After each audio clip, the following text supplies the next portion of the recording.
Se você, assim como eu, gosta de um tarô moderno com aquela vibe de bruxa, nesse vídeo vamos dar uma analisada no tarô Diário de uma Bruxa.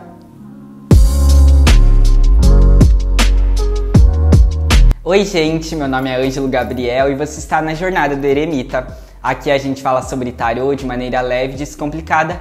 E o vídeo de hoje tem o propósito de mostrar para vocês uma nova possibilidade de tarô. Não é um lançamento, não é um unboxing, mas é um tarô que eu já tenho aqui. Sempre me perguntam qual é o nome, gostam bastante da estética das cartas, então eu resolvi trazer aqui para vocês de uma forma um pouco mais detalhada. Então esse tarô ele se chama Diário de uma Bruxa Tarô, ele é da Deborah Blake, ilustrado pela Elizabeth Alba. Esse tarô tem tradução, ele foi traduzido pela editora Isis e facilita muito caso você não saiba inglês na hora de fazer os seus estudos no tarô. E dentro da caixa vem não só o tarô, mas vem também o livro, e esse é um plus que eu acho nesse tarô, justamente porque além dele ser traduzido, ou seja, o livro não vai ser em inglês, ele também vem um super livro perante a outros materiais que a gente compra de tarô. Geralmente não há essa preocupação de quem desenvolve, eles te mandam apenas um livretinho, que muitas vezes é feito até pela própria editora, mas não é o caso desse aqui. E uma outra coisa que eu acho muito legal também é que esse livro ele tem a proposta de ser um diário, de você utilizar na hora de você estudar o tarô, porque ele vem vários espaços para você fazer anotações de cada uma das cartas, além da linguagem acessível que ele também tem. Ele traz o tarô de uma maneira fácil, leve, não de uma maneira super complexa como a gente vê em outros livros de tarô. Por outro lado, não comprem esse tarô pensando só no livro que você vai receber aí na sua casa, porque ele pode sim funcionar como um plus, você pode realmente utilizar do livro para ter esse reforço, mas ele é um livro que ele vai trazer de uma forma bem sucinta mesmo, cada um dos arcanos, é uma página e meia, então não levem esse livro apenas como estudo, porque realmente não vai dar para extrair tanta informação assim, mas por ter essa preocupação da autora em trazer realmente um material mais elaborado, também é algo que funciona super nesse caso. E pra gente falar agora um pouco das cartas, ele também ilustra algumas das cartas na contracapa da caixa do tarô. Ele não é uma caixa super resistente, nenhuma delas é, mas pra adiantar pra vocês, eu acho que vale muito o custo-benefício. Por quê? Porque ele te manda um livro, as cartas são belíssimas, tem um plastiquinho que faz um brilho, que faz um negócio, que você se encanta. Então, eu acho que... e ele custou R$ 154,90. Então, pelo valor que os baralhos de tarô custam, eu acho que ele vale muito o custo-benefício justamente por conta de todas essas coisas a mais que você consegue. E fora também que é o livro e as cartas traduzidas, né? Então, auxilia muito. A qualidade da carta eu também acho que é muito boa. Ela não é nada que não vai amassar, mas ela é bem durinha e como eu também falei pra vocês, ela tem um brilho que eu acho que, não sei, traz uma qualidade bem bonita, traz uma coisa assim, você pega um Rider-Waite, por exemplo, que é uma coisa mais simples, ele não vai ter esse brilho, ele não vai ter essa beleza nas cartas, essa preocupação dos detalhes, essa preocupação dos elementos. Então por isso que eu acho que também vale muito a pena nesse sentido. Um contra perante a isso é que a borda da carta ela desgasta bem fácil. Eu não utilizo esse tarô para trabalho, mas o pouco que eu já utilizei para atender uma vez que outra, eu sinto que talvez até por conta desse adesivo que ele tenha, faça com que ele se desgaste tão rápido. Então a carta ela vai ficar levemente destruidinha caso você utilize ele para atender. Uma outra coisa que aconteceu também durante o período de tradução foi que algumas cartas elas foram traduzidas com um pronome no feminino, como por exemplo o louco ele foi traduzido para a tola, o eremita foi traduzido para a eremita. Então eu não sei o que rolou, porque em algumas outras cartas manteve, como por exemplo o mago, o imperador e outras mais também. Uma outra coisa que também acontece nesse tarô, e você vai perceber, principalmente se você já tem o estudo no tarô, é a questão de que esse tarô ele foi inspirado no Rider-Waite, ele foi inspirado num baralho clássico, ele basicamente foi só mudado a roupagem, levando pro tema de bruxas, né? Então as cartas elas vão ter os chapéus, elas vão ter as vassouras, o gato preto vai estar ali do lado na maior parte das cartas, mas de uma maneira grosseiramente falando, ele foi basicamente mantido a mesma ideia do tarô de Rider-Waite, trazendo os mesmos elementos, os mesmos símbolos, com leves, sutis mudanças. Então, por conta dessa semelhança, dessa inspiração, eu também resolvi trazer o tarô de Rider-Waite para a gente dar uma comparada e dar uma analisada nas cartas que são bem semelhantes e nas cartas que ela mudou bastante e levou para um outro lado. E uma outra coisa também é que eu vou focar mais nos arcanos maiores, nas 22 primeiras cartas, mas vou dar uma passada nos naipes e vou dar uma passada também nas outras cartas para a gente analisar. A inscrição ela é muito importante para a gente aumentar cada vez mais a nossa família de eremitas, então se inscreve aí que tem vídeo sobre tarô todas as terças-feiras às 7 horas da noite. Então, como eu disse para vocês, esse é um baralho no qual ele vai levar a ideia do tarô de Rider-Waite, apenas adequando com os elementos, com os símbolos e trazendo um tarô um pouco mais moderno. Aqui na carta do louco a gente consegue observar aquela ideia base, né? A pessoa caindo do precipício, não observando, mas estando muito feliz. Uma coisa que eu não gosto nessa carta aqui, se a gente for analisar numa questão dos elementos, é que o louco ele tá usando roupas coloridas, que não é o caso desse baralho aqui. Nesse baralho a bruxa ela tá usando roupas escuras, que talvez possa remeter a algo não tão divertido. E o louco ele é uma pessoa extremamente divertida. A carta do mago é uma carta que ele vai seguir bem a ideia do tarô tradicional, com os mesmos tons na roupa, com a mesma decoração atrás, com a ideia dos elementos em cima da mesa. Então ele vai trazer essa ideia bem do clássico mesmo. A grande sacerdotisa ela também traz nesse baralho a ideia do onírico, trazendo a cor azulada, mas o que eu gosto bastante é que ela moderniza bastante a ideia do buscar o conhecimento, a introspecção que a sacerdotisa no trabalho tradicional traz. E aqui ela traz com o jogo de tarô, vendo alguma coisa ali na bola de cristal, um jogo de runas ali do ladinho também. E aqui a gente vê vários e vários livros na parte de trás, que é com a ideia de buscar esse conhecimento de uma forma mais interna. A carta da Imperatriz eu acho que é a primeira grande carta que realmente me incomoda dentro desse baralho aqui. Por quê? Porque apesar de ele trazer muito claro a ideia de maternidade, trazer a ideia de que vai ser uma pessoa que vai acolher, afinal a Imperatriz é a grande mãezona do tarô, o que eu não gosto nesse baralho aqui é que o foco fica muito na gravidez, e isso geralmente, quando você vai atender um consulente, ele sempre pensa coisas que não necessariamente é em relação a isso.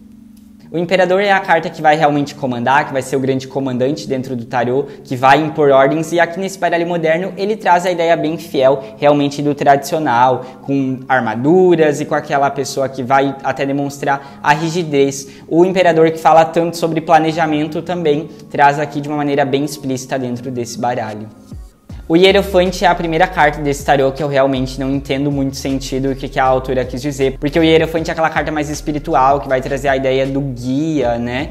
Então é algo que eu realmente não curti muito. Tem pessoas que gostaram. Aqui no baralho tradicional eles estão aparentemente meditando ou fazendo alguma prática meditativa, e é algo que pra mim não faz muito sentido.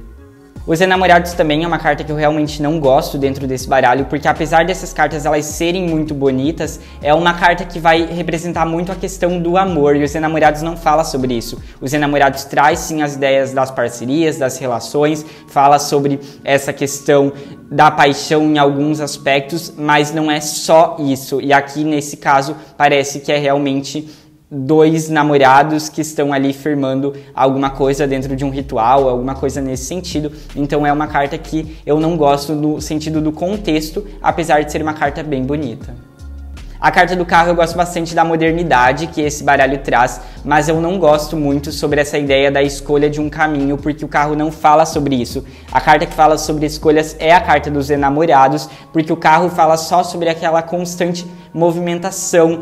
Inclusive, um dos pontos que é contra na carta do carro é sobre aquela ideia de que às vezes você está tão focado em realmente alcançar algum objetivo que você não se preocupa muito os caminhos que você toma. Então por isso que eu também não gosto muito sobre essa ideia de a pessoa estar parando aqui para escolher por um caminho, se vai ser o caminho X ou se vai ser o caminho Y. A carta da força segue a ideia do tradicional, aquela ideia de estar cuidando das suas esferas interiores, apesar da força não estar falando muito sobre força física, ela está falando sobre essa força que a gente precisa ter em relação ao autocontrole, então eu acho que é uma carta bem ok. A carta do Eremita eu também acho que é uma carta bem ok, é a carta que vai falar sobre o isolamento, que vai falar sobre a introspecção, que vai falar sobre o revisar as cargas daquilo que você já viveu e daquilo que você já aprendeu, então eu também acho que está tudo certo, apesar de ele mudar bastante até os elementos em relação ao baralho clássico, porque no baralho clássico a gente tem coisas mais simples, ainda assim eu acho que cumpre bem o papel.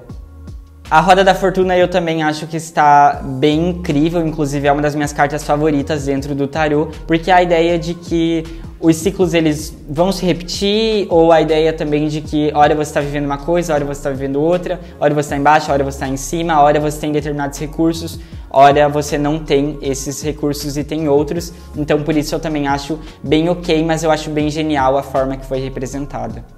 A carta da Justiça é uma carta que eu não gosto da representação, apesar de que de alguma forma traz a ideia do clássico, essa venda no olho dela não faz muito sentido pra mim, justamente porque a Justiça não é aquela pessoa que espia ou não é aquela pessoa que não vê. A Justiça é aquela pessoa que faz justamente o contrário, ela vê aquilo que está sob os olhos dela e sobre aquilo tudo que está acontecendo, porque ela vai ser a pessoa que vai julgar, ela vai falar se está certo ou se está errado, ela vai ser essa pessoa um tanto quanto fria, então eu não gosto muito dessa venda que colocaram no olho dela, que eu também não entendi muito bem o motivo.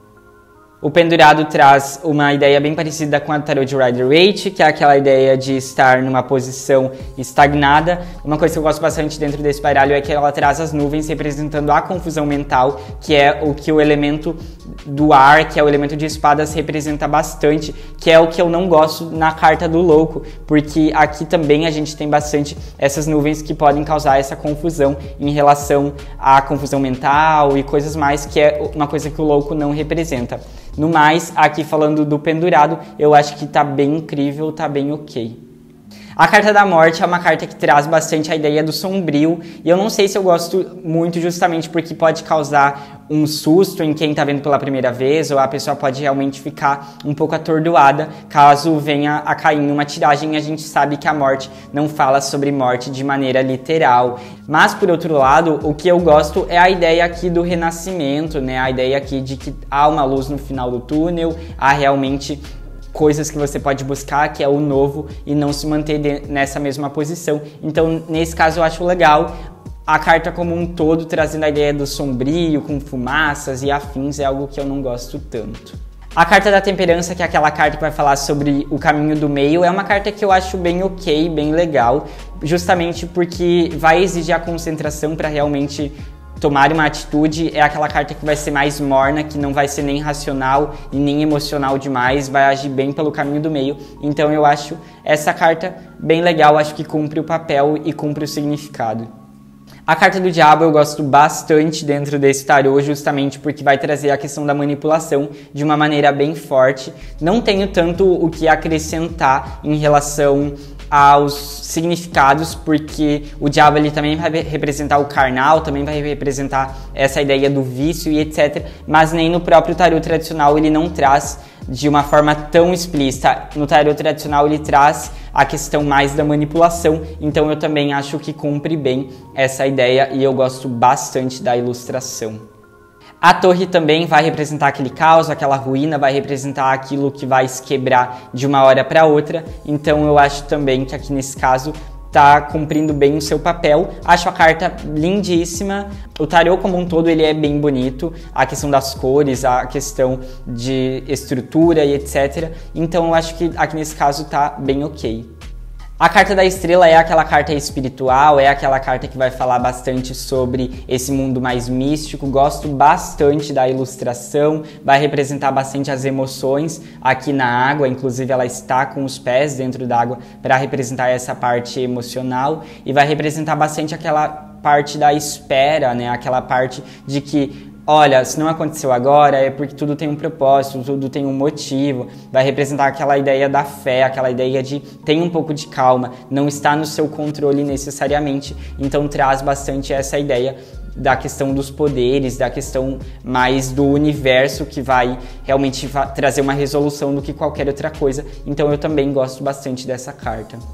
A carta da Lua é uma carta que eu também gosto bastante dentro desse baralho, porque vai representar aquela imagem distorcida, aquela ilusão. E aqui nesse caso, o gatinho ele está se olhando dentro da água e ele está vendo uma imagem muito diferente da que realmente é. E é justamente nessa ideia que muitas vezes a gente pode se enganar. Então eu acho que realmente traz a ideia da carta e do conceito de uma forma bem explícita, bem legal mesmo.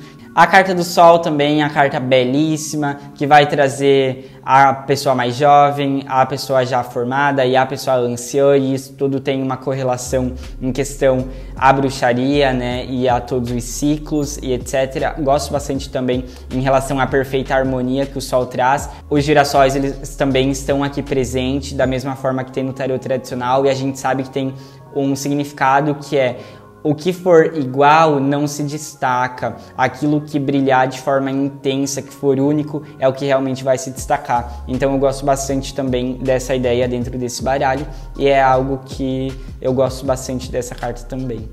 O julgamento é uma carta que é bonita, inclusive é a carta que vai levar a capa do livro e a capa do tarô e etc. Mas qual é o sentido? Alguém me diz aí nos comentários, porque realmente não tem um sentido de forma elemental. O que a gente consegue observar, sabe, nessa questão do julgamento, dessa preparação para um novo ciclo, né, nessa questão da revisão. Então é algo que para mim é só uma pessoa tocando música. E para concluir os arcanos maiores, a gente tem aqui a carta do mundo. Gosto bastante dessa representação, porque representa essa plenitude, representa essa felicidade, representa essa harmonia que o mundo traz pra gente. Então eu também gosto bastante dessa ilustração e acho que segue bem fiel ao clássico. E se você não me segue ainda lá no Instagram, é a Jornada do Eremita Tarô, eu vou deixar ele aqui na tela. E lá você consegue me acompanhar muito mais de perto, ter um contato, me mandar uma DM, a gente fica bem de perto, então tô te esperando lá, viu?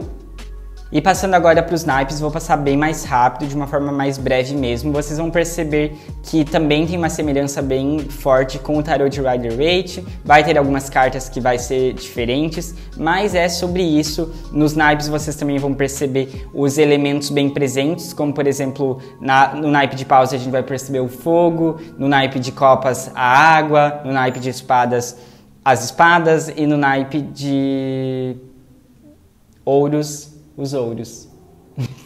Os ouros não, as moedas.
Então o vídeo dessa semana foi esse, eu espero muito que vocês tenham gostado, e caso você tenha gostado, se inscreve aqui no canal, ativa o sininho para receber todas as notificações, comenta aqui embaixo o que você achou, se você gosta desses tarots mais modernos, desse em específico, que eu com certeza vou estar lendo, e eu te vejo no próximo vídeo.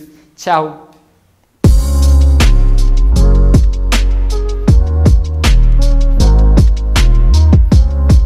Como eu também falei pra vocês, ela tem um brilho que eu acho que melhora muito a qualidade também, porque você olha e aos olhos da gente vai ficar uma coisa bem linda. Não, nossa, que nada com nada. Peraí. E aos olhos... Peraí. E aos olhos de Deus, tudo que tem brilho fica mais bonito. Então é sobre, né?